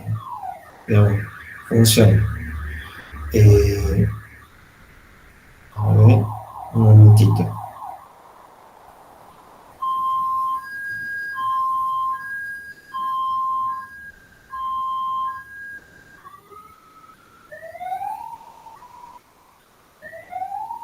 Bueno, ahí le acabo de mandar un mensaje al vecino para ver si puede controlar un poco el ruido. Se ve que no está. Bueno, el primero, digamos, para un modelo, el segundo es para otro modelo, me parece un poquito más antiguo, el que nosotros tenemos ahí abajo. ¿Sí? Bueno, y ahora vamos a ver, esta es parte de la instalación, y ahí, acá por ejemplo tenemos el sistema de detector de humo, que está ubicado, este es el sistema detector de humo que está ubicado en el compartimiento del carro. ¿Sí? Y estos otros son sistemas más nuevitos, ¿sí? Que están ahí mostrándose en el tema del baño, ¿sí? Compartimiento de baño. Así que bueno, sigamos con lo que estábamos viendo anteriormente. Bueno, los extintores portátiles ya lo vimos. Básicamente es una botellita que ustedes vieron, en algunos casos, bueno, de presión, alta presión, como en el caso del dióxido de carbono, en otros de baja presión, como cuando tenemos espuma o tenemos el triclase, o también cuando tenemos, por ejemplo, de agua. O sea, el extintor de tipo agua no es muy común que se emplee adentro de la aeronave, ¿sí? Pero se puede usar, por ejemplo, hay uso domiciliar, industrial, hay extintores de tipo agua que no, digamos, no es conductora. En esos casos se puede aplicar en ciertos casos particulares en la parte eléctrica, ¿sí? Pero hay que ver bien el tema de las instrucciones y la capacitación que les van a dar sobre el particular.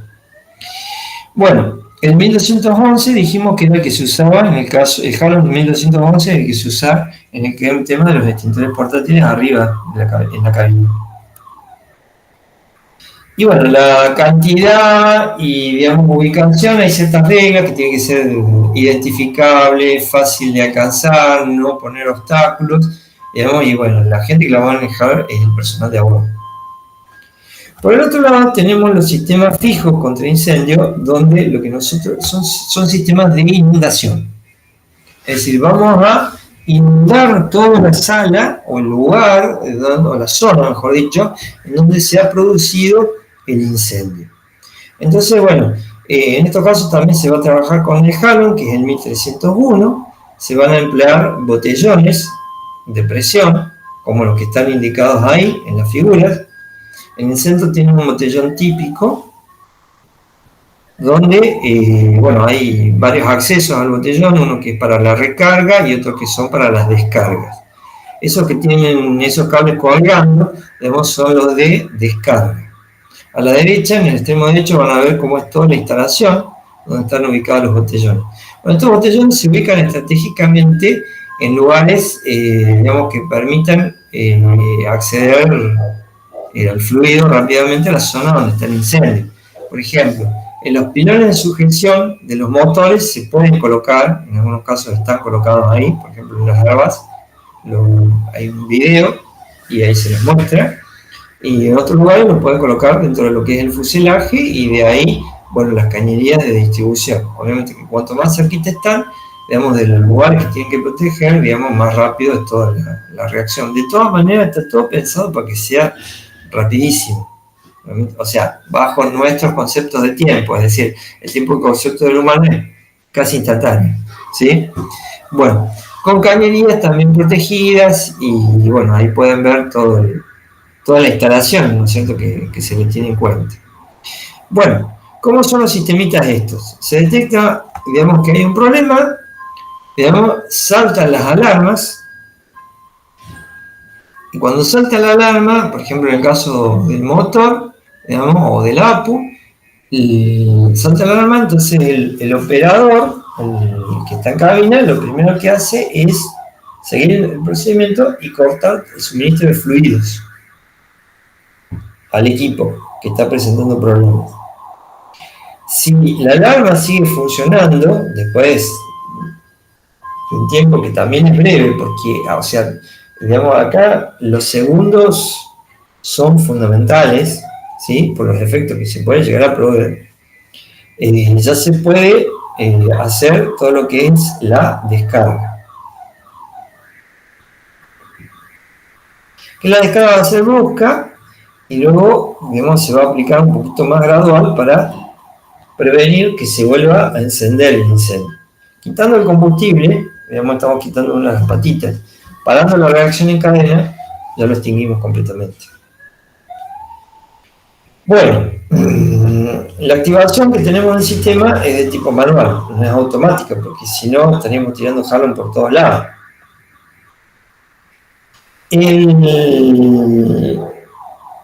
El esquema de funcionamiento, por ejemplo, acá ustedes tienen, ven, los botellones, que digamos, un botellón sería fundamentalmente para un motor, el otro botellón para otro motor, pero se pueden intercambiar. Si uno queda descargado y necesitamos otra descarga más, se puede alterar. Bueno, acá tenemos los dos motores y tenemos la APU, ¿sí? Y hay una valvulita que nos direcciona para dónde vamos. Y también tenemos, bueno, como en todas las cañerías, si hay sobrecarga va a haber una liberación. Y también tenemos el sistema de recarga de los botellones.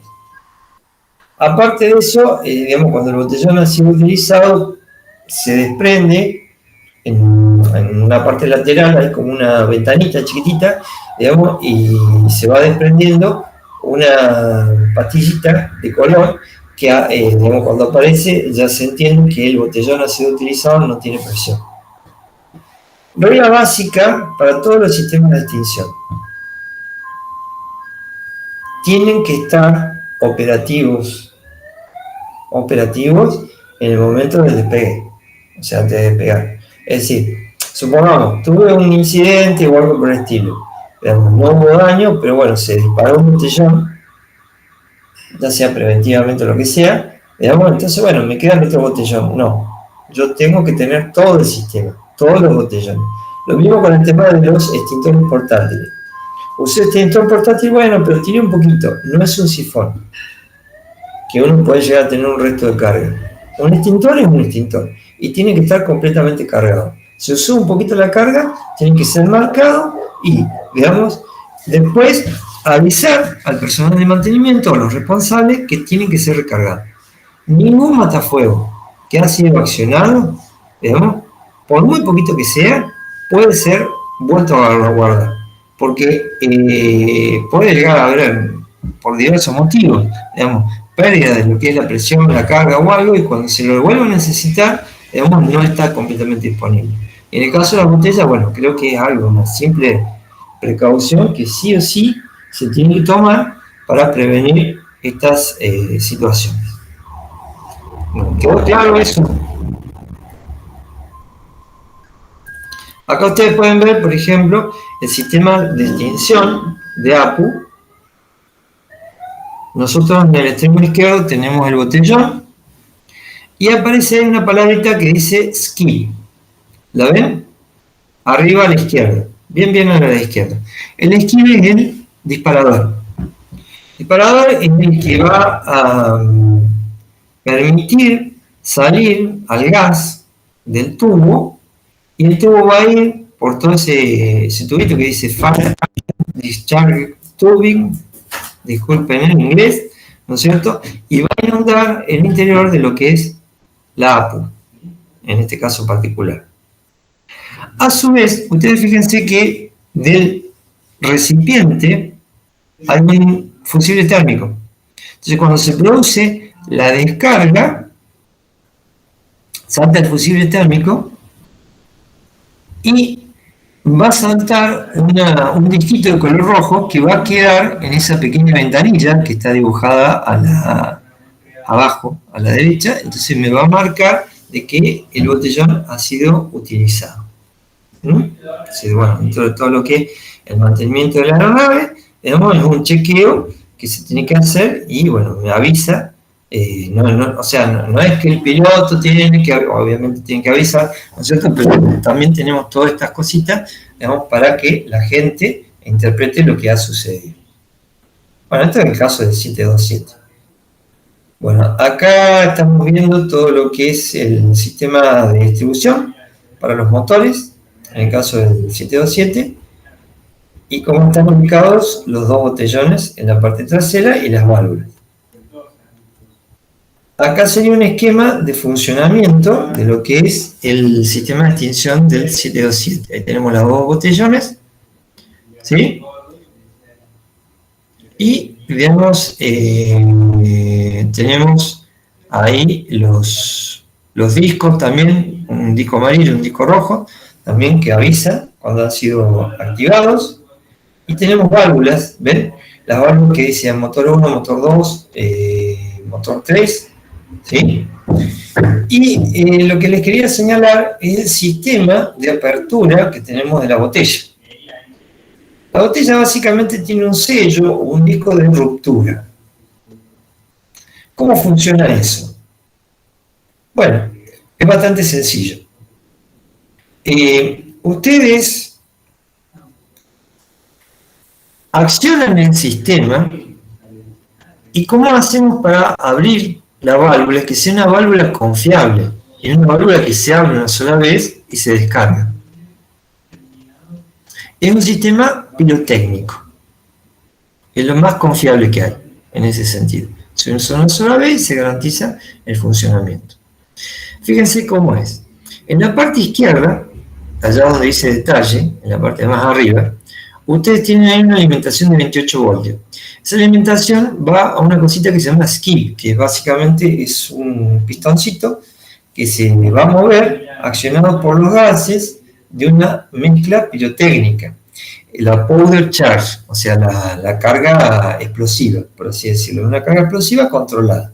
Se calienta esa resistencia por el pasaje de la corriente de 28 voltios, se produce la explosión por la liberación de todos los gases y se mueve esa cuñita que está ahí en el medio. Al moverse esa cuña, desplaza verticalmente a lo que se llama la cutting sleeve, que, bueno, en este momento no me sale la traducción, pero sería es como un anillo, digamos, que se va a mover hacia arriba, ¿sí? Venciendo un resorte que está ubicado en la parte de arriba y que va a romper lo que es el seal, o sea, el sello o el disco de ruptura. Todo esto ocurre en fracciones de segundo, es rapidísimo. Y los sistemas pirotécnicos se usan en muchas partes del avión, por ejemplo, la parte de evacuación, ya lo vamos a ver, el tema del sistema de escape, digamos, o por ejemplo aperturas de cúpulas, en fin, cualquier otra cosa. Entonces uno requiere algo que sea chiquito, rápido y eficiente, sistema pirotécnico. Hace pasar la corriente, listo, ya está, se activó. Entonces ustedes pueden ver, ¿no es cierto?, que tenemos el sistema de accionamiento que va a ir para una botella o para la otra botella, ¿sí? Y bueno, según la botella que salga, digamos, saltará, saltará el disco rojo, y bueno, y ahí nos avisará que tenemos accionado, los sistemas. Bueno, acá, ¿cómo sería? ¿Qué es lo que ve el piloto? El piloto acá está viendo que están las 3 alarmas encendidas, en este caso particular. Entonces tira para afuera, digamos, y ahí se corta el combustible. Y luego, si sigue la alarma, si no ha cortado el tema de la alarma, la gira para un costado, para el otro costado, y de esa manera libera digamos, en un botellón 1 o el botellón 2. Independientemente de que cualquiera, bueno, en el APU no, porque es un sistema aparte, ¿no es cierto? Pero en el 1 y el 2, digamos, se pueden intercambiar. Entonces, bueno, de esa manera nosotros activamos eso. Acá tenemos los botellones, ¿sí? Otra cosita, el tema de la APU, la alarma que pueda haber en incendio de APU, digamos, si bien salta en cabina, visual y auditiva, también se coloca una alarma auditiva externa a la aeronave. ¿Por qué? Bueno, la APU, digamos, va a estar funcionando preferentemente cuando estemos en tierra. En algunos casos, por sistema de emergencia, se puede llegar a accionar en vuelo, ¿sí? Pero fundamentalmente en tierra. Entonces puede ocurrir que no esté la tripulación a bordo y algo esté ocurriendo con la APU, entonces está el personal de mantenimiento y este personal puede activar el sistema de extinción desde la parte exterior del fuselaje. Digamos, hay una pequeña compuerta, ahí se ve la alarma y ahí se puede hacer la activación. ¿Sí? Entonces, acá tienen, por ejemplo, estas serían del sistema, digamos, para el tema de los compartimentos de carga, y bueno, ahí van saliendo las alarmas y en consecuencia se activa. Obviamente en alguna película uno puede decir, bueno, se metió en una alarma en un compartimento de carga o algo, a veces no es del todo factible.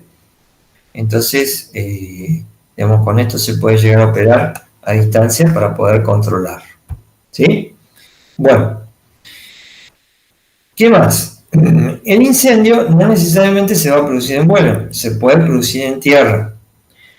Años anteriores nosotros visitábamos lo que era el aeropuerto, entonces nos mostraban todas las instalaciones y bueno, otra de las cosas que había eran los sistemas de contraincendio, es decir, cuando hay un tipo de emergencia. Fundamental es la práctica. Entonces, en varios aeropuertos disponen de lo que se llaman simuladores de incendio. ¿Cómo es el sistema de simulación? Bueno, por ejemplo, en este caso, en un aeropuerto de Alemania, Schiphol, hay una réplica de una aeronave y, bueno, se le produce un caso de incendio y, bueno, vienen todos los bomberos con los equipos y hacen todo lo que sería la práctica. En algunos casos también se puede hacer prácticas del tema de evacuación, para que vean cómo operar. Porque, bueno, una cosa es explicar las cosas y otra cosa es ponerlo en práctica cuando realmente hay un incendio. Uno tiene que acercarse con esa carga térmica que está actuando y, bueno, o sea, la gente tiene que responder en esos casos porque cada fracción de tiempo que ocurre, la vida se pone cada vez más en riesgo. Entonces hay que tener mucho cuidado con eso. ¿Sí? Bueno, a ver qué más les puedo comentar sobre esto en líneas generales. He puesto acá un montón de videos, he puesto también algo de documentación para que ustedes vean, ¿sí? Algunos elementos, algunos videos curiosos por ahí que me llamaban la atención. Por ejemplo, acá tienen, esto es un sistema de espuma que se utiliza para inundar lo que sería un hangar. Entonces, tenemos fuego dentro de un hangar y bueno, lo inundamos todo con espuma.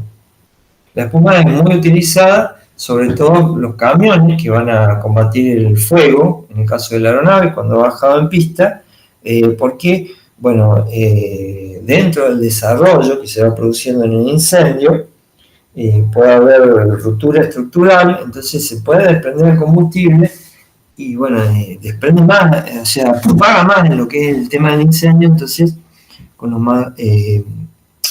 los camiones, digamos, se le va tirando espuma y de esa manera se va controlando un poquito más. Hay un video que está filmado en un aeropuerto de Japón donde un avión chino tuvo un incendio y bueno, ustedes pueden ver el efecto que se produce. Después, bueno, algunos efectos interesantes, como esto, dice el fuego de gravedad cero, el desafío del viaje a Marte, donde también tenemos esto.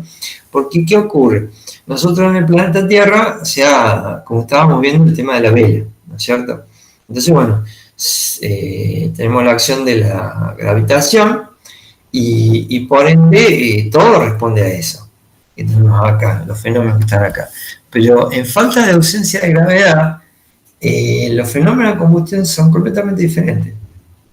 Y bueno, este señor que está ahí, que tiene una serie de videos muy lindos, entonces están en estos avioncitos de 0G, vieron esos grandes aviones de transporte que durante una cierta cantidad de segundos, digamos, se puede garantizar un 0G para que la gente se vaya entrenando. Y bueno, entre otras cosas que hacen, yo sinceramente me llamó mucho la atención, digamos, prendían una vez un pequeño fuego y veían el comportamiento que tenía, ¿sí? Entonces, bueno, es diferente, es completamente diferente. Y bueno, el incendio en una cabina de una nave espacial también es una factibilidad, ¿sí? Entonces hay que entender cómo es todo esto y para poder evitar el riesgo. La nave espacial es realmente, bueno, tremendo. Después la otra cosita que está por acá, veamos que ustedes ven ahí, dice Air Liquide, Kaogoul, no sé cuánto, que se ve como una persona que tiene como una máscara que le cubre todo, y el Dragon Small Hood, o sea, son sistemas a bordo para la tripulación, que es esa máscara general que le permite sellarlo contra lo que es el humo, darle un oxígeno durante un cierto tiempo y autonomía. Entonces la persona se puede mover dentro de la cabina y disponer de las manos también, entonces para poder ayudar en el tema de la evacuación. Veamos una imagen dramática como para terminar. Esto no sé en qué época fue, digamos, pero un avión que aterriza de emergencia, fíjense. Realmente tremendo, tremendo. Ven todo lo que está desparramado en el suelo del combustible, la evacuación de la gente por parte delantera, salen las rampas y bueno, por suerte están evacuando sin mayores problemas. Por la parte trasera terriblemente comprometida y bueno, entonces hay partes que no pueden llegar a ser evacuadas. Ahí vienen los camiones y comienzan a tirar el tema de la espuma y fíjense la cantidad de humo que hay dentro de la cabina que va saliendo por las ventanillas, por todos lados, ¿no es cierto? Y se va tirando toda la espuma, digamos, para poder contener y refrigerar todo esto para evitar el daño. En algunos casos particulares ha resultado bastante catastrófico. Yo acá, por ejemplo, tengo algunos casos particulares que son bastante notables, como para que ustedes lo vean. Este fue en el año 2007. Este es un Boeing 777. Esto ocurrió en Londres en el año 2007. Y bueno, o sea, se encendieron los motores. Ahí está más o menos explicadito cómo fue el caso. Y no hubo incidentes, o sea, la gente pudo evacuar sin mayor problema. Y está el informe, para que ustedes lo puedan ver, en la partecita de ahí abajo. ¿Sí?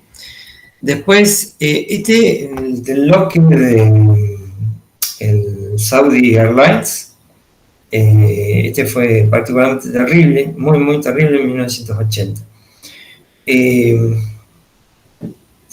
Hay unos videos, hay una dramatización que está acá, digamos, para que ustedes la vean. Es muy interesante, pero yo siempre les digo lo mismo, o sea, una cosa es lo que ven en la dramatización, otra cosa es lo que está en el informe. El informe, digamos, lo que busca son las causas, no los culpables, ¿sí? Bueno, el loque de este, un Tristar, 2 motores bajo las balas, un tercero en el grupo de cola, y estaba volando, si no me acuerdo mal, digamos, era de Arabia, iba a Irán, pero en el medio del vuelo detectan fuego a bordo, si no me acuerdo mal, fue en el compartimento de carga, dice a los 2 minutos, dice 6 minutos y 54 segundos después del despegue, a nivel flight level 350, advertencia visual y auditiva, humo en el compartimento de carga. Cuando llega al flight level 220 se inició el regreso, o sea, vuelve al aeropuerto original. 2 minutos después se notó humo en cabina y los pasajeros entran en pánico. Uno de los motores se atasca, ¿no es cierto? Y había ya fuego en cabina, visible. La gente estaba completamente en pánico. El capitán pidió que decidió que todos, pidió que permanecieran sentados. Cuando llega a aproximación final, cierra el motor número 2 y toca tierra y bueno, va rodando hasta el estacionamiento y pide que no evacúen hasta que se detenga la aeronave. La aeronave siguió hasta una calle de rodaje y dijo que iban a apagar los motores y evacuar. Se apagaron los motores y no se inició ninguna evacuación. Después de un cierto tiempo, el personal de tierra abre las puertas y bueno, el interior estaba lleno en llamas y ninguno de las personas estaba viva. 301 víctimas. Una observación que, bueno, se da en la dramatización es: el avión tocó tierra y rodó hasta la calle, ¿sí? Y ahí detuvo los motores y todo lo demás. La pregunta es: ¿tocó tierra ahí nomás, cortar todo y evacuar donde esté? No llegar a rodar con fuego a bordo. La fotografía ahí no se ve, no la quiero ampliar mucho para que no se vea, pero toda la parte superior del fuselaje está destruida. Completamente es un resultado, me parece, posterior a lo que fue, digamos, después que tocó tierra por todo el incendio que estuvo permanente. Pero todos murieron. Bueno, caso interesante como para aprender. Después tienen este otro, un 747-200 de South African Airways en 1987. Sale de Taiwán, Taipei, digamos, va y iba a terminar en Isla Mauricio. Y bueno, tuvieron también incendio a bordo, no me acuerdo muy bien cuál fue la causa. Bueno, el tema es que el incendio se da mientras la aeronave se está desplazando y bueno, terminó estrellada en el océano. Bueno, descubrieron después algunos de los restos y aparentemente se ocurrió en la carga, fue el causante de lo que fue el tema del incendio. Ahí tienen el report, no hubo sobrevivientes, no me acuerdo la cantidad de gente, que 159 personas. Iban a bordo. Un DC-9, bueno, el de Balujet, que lo vimos en la clase pasada. En fin. Bueno, en Argentina tenemos el caso de Lapa, pero el incendio se produce por el impacto que tiene el derrame. Y bueno, o sea, digamos, todo lo que ocurrió ahí. Lamentablemente no tengo el informe de Lapa, digamos, para ver cómo fue. ¿Sí? Bueno, hay muchos casos que ustedes pueden llegar a ver, ¿sí? Y algunos, bueno, han resultado que se detectó, se operó correctamente y se pudieron salvar todas las vidas.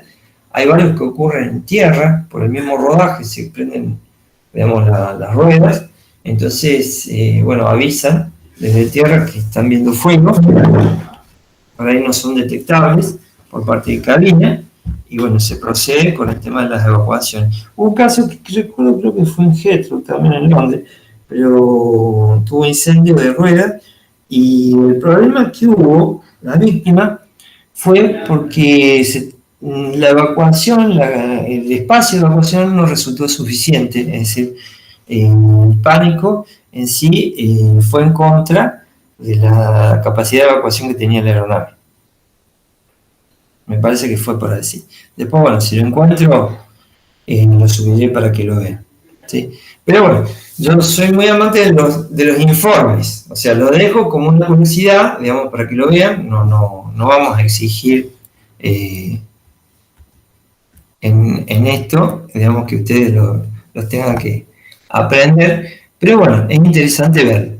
Bueno, ¿y qué otra cosita más le subí por acá? Bueno, hay también acá, por ejemplo, el sistema de protección del Airbus 320, está bastante bien, bastante lindo. Muchos de estos videos están en inglés, o sea que, bueno, hay que practicar fundamentalmente con esto. Bueno, se nos ha ido, son casi las 10 de la noche. Para la clase que viene, entonces nos quedarían todos los sistemas de evacuación, antihielo y otras cosas más. Comentarios, aportes, por favor, preguntas.